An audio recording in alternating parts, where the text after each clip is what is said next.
வணக்கம். தமிழக அரசியல் கட்சிகள் பெண்களின் ஓட்டுக்களை மட்டுமே குறிவைத்து இலவச திட்டங்களை அறிவிக்கின்றன.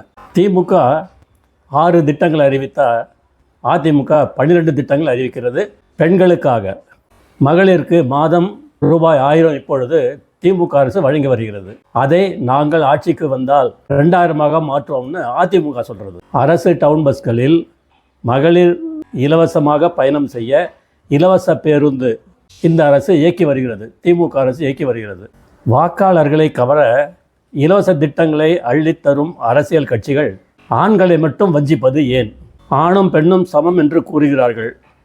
ஆனால் பெண்களுக்கு மட்டும் இலவசம்.